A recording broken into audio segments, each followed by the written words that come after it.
का कारण है कि हमारे परिवार की हमारी बड़ी बहन 4 बार उत्तर प्रदेश की मुख्यमंत्री बनी। यह अवसर की क्षमता का कारण है। कोई भी परिवर्तन प्रकृति का नियम है। कोई भी चीज पैदा होती है तो एक समय आने पे वो कमजोर भी होती है, खत्म भी होती है। जब मैं पैदा हुआ मैं बच्चा था, जब मैं थोड़ा सा बड़ा हुआ तो मैं यंग एज में आया। आज मैं एक मैच्योर आदमी हूं। 10-20 साल में ऐसा नहीं रहूंगा। 10-20 साल मेरी उम्र अब घटने की तरफ को चलेगी, मैं वृद्ध होता जाऊंगा। है 400 रुपए, 300 रुपए, 250 रुपए कमाने वाला व्यक्ति क्या अपने बच्चों को अच्छी शिक्षा दिला सकता है? बीमार होने पर अच्छा इलाज दिला सकता है? जुर्म जाति होने पर न्याय प्राप्त कर सकता है? जहां वकील 10 लाख रुपए फीस लेते हो हाई कोर्ट सुप्रीम कोर्ट में, क्या गरीब आदमी को न्याय मिल सकता है? क्या वो पीने के लिए साफ पानी की और खाने के लिए अच्छे भोजन की व्यवस्था अपने बच्चों के लिए कर सकता है? क्या अच्छे कपड़ों की और सुख सुविधा गाड़ी घोड़े की व्यवस्था कर सकता है? तो कहीं ना कहीं ये मजाक जैसा लगता है कि ये सिर्फ गरीबों के जीवन में मजाक है। तो बाबा साहब अम्बेडकर इस बात को समझते थे। उनका यह अटल विश्वास था कि ये लोग मेरे जाने के बाद भी इन हक वंचित समाज के लोगों को बराबरी का अधिकार नहीं देंगे, तो इनको बराबरी का अधिकार मिलेगा कैसे? तो उन्होंने अंतिम व्यक्ति के लिए भी वोट की व्यवस्था की कि मेरा समाज, जो ये हक वंचित समाज है, ये पढ़ लिख लेगा, वोट की वैल्यू को समझेगा, संगठित होकर वोट करेगा, राजनीतिक सत्ता में आएगा, अपनी ताकत बनाएगा, सत्ता की चाबी अपने हाथ में लेगा, खजाने की चाबी अपने हाथ में लेगा। और जब खजाने की चाबी इनके हाथ में होगी तो फिर ये अपने लोगों को अपने पैरों पे खड़ा करना इनके लिए आसान हो जाएगा। अब खजाने की चाबी आज के समय में उत्तर प्रदेश में भारतीय जनता पार्टी के पास है।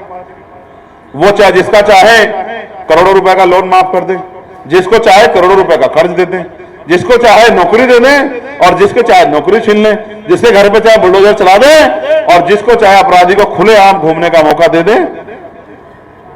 ठेकेदारी, संविदा, आउटसोर्सिंग के नाम पे सरकारी नौकरियों को खत्म किया जा रहा है। हम पे हथियार था सरकारी नौकरी। जब इस देश में सरकारी डिपार्टमेंट ही नहीं रहेगा तो दलित पिछड़े वर्ग के बच्चे और माइनॉरिटी में भी जो बैकवर्ड मुस्लिम हैं उनके बच्चे जो आरक्षण की वजह से नौकरी लग जाते थे वो तो जीरो हो जाएंगे, वो तो घर बैठ जाएंगे। और जो सामान्य जाति के लोग हैं उन्हीं के बच्चे, जो गरीब लोग हैं उन्हीं के बच्चों को नौकरी कहां से मिलेगी जब पूरा सरकार सिस्टम तहस नहस हो जाएगा।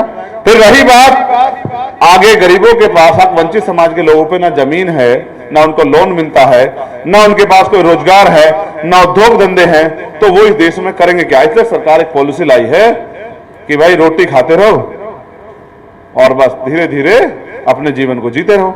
अनाज ले लो, अनाज ले लो, अनाज ले लो। क्या कोई हम जानवर हैं? क्या हम इस देश में अनाज से रोटी खाने के लिए पैदा हुए हैं? रोटी तो हम तब भी खाते थे जब ये मुल्क आजाद नहीं था, लेकिन आज तो भारतीय संविधान ने हमें बराबर के अधिकार दिए हैं। उसका सबसे बड़ा उदाहरण ये है कि जिन महिलाओं को पैरों की जूती समझा जाता था और लंबे समय तक तमाम तरह के अधिकारों से वंचित किया गया, आज संविधान ने उनको बराबर के अधिकार दिए हैं। तो वो महिलाएं भी हमारे साथ बैठी हैं और दो बहनों को मैं पत्रकारिता करते भी यहां देख रहा हूं। ये संविधान ने अवसर दिए हैं। ये अवसरों की क्षमता का कारण है कि आज राष्ट्रपति महिला है। ये अवसर की क्षमता का कारण है कि पंडित जवाहरलाल नेहरू की बेटी भी इस देश की प्राइम मिनिस्टर बन सकती है। ये अवसर की क्षमता का कारण है कि हमारे परिवार की हमारी बड़ी बहन 4 बार उत्तर प्रदेश की मुख्यमंत्री बनी। ये अवसर की क्षमता का कारण है। लेकिन आप महसूस करो, अगर अवसर की क्षमता खत्म हो जाएगी तो क्या करोगे? देखो, हमें किसी को कोसने से काम नहीं चलेगा। आप ये जानते हैं कोई भी परिवर्तन प्रकृति का नियम है। कोई भी चीज पैदा होती है तो एक समय आने पे वो कमजोर भी होती है, खत्म भी होती है। जब मैं पैदा हुआ मैं बच्चा था, जब मैं थोड़ा सा बड़ा हुआ तो मैं यंग एज में आया। आज मैं एक मैच्योर आदमी हूं। 10-20 साल में ऐसा नहीं रहूंगा। 10-20 साल मेरी उम्र अब घटने की तरफ को चलेगी, मैं वृद्ध होता जाऊंगा। तो आज जो मेरे अंदर क्षमता है वो 20 साल बाद नहीं रहेगी, और जो मेरे अंदर आज क्षमता है वो 20 साल पहले भी नहीं थी। समझते नहीं समझते? समय के साथ चीजें बनती हैं। पिछला आंदोलन बना, तमाम साथियों ने सींचा और हम लोग भी उसके सिपाही रहे। आंदोलन मजबूत हुआ, आंदोलन ने ताकत हासिल की, ताकत आई, समाज में संरक्षण आया, समाज में आगे बढ़ने की हिम्मत आई, मनोबल बढ़ा और हमारे लोग आगे बढ़ने लगे। ठेकेदार भी पैदा होने लगे और डॉक्टर, इंजीनियर, IAS, IPS, वकील, जज भी पैदा होने लगे। हमारे यहाँ MP, MLA पैदा होने लगे, मंत्री भी बनने लगे, हमारी सुनवाई भी होने लगी। लेकिन आप ये जानते हैं, इसमें मेरा आपका दोष नहीं है कि हमारे नेताओं की लापरवाही की वजह से, उनके गैर जिम्मेदार फैसलों की वजह से और उनकी नीतियों की वजह से वो आंदोलन गड्ढे में चला गया। काशीराम साहब कहते थे, सोए हुए आदमी को जगाया जा सकता है, लेकिन जो आदमी जानबूझ के दड़ खींच के पड़ जाए या जो आदमी मर्द हो जाए उसको जगाया नहीं जा सकता है। आप और मैं जानते हैं कि पिछला आंदोलन किस अवस्था में है। आपको क्या उम्मीद है कि उस आंदोलन से कुछ हो सकता है?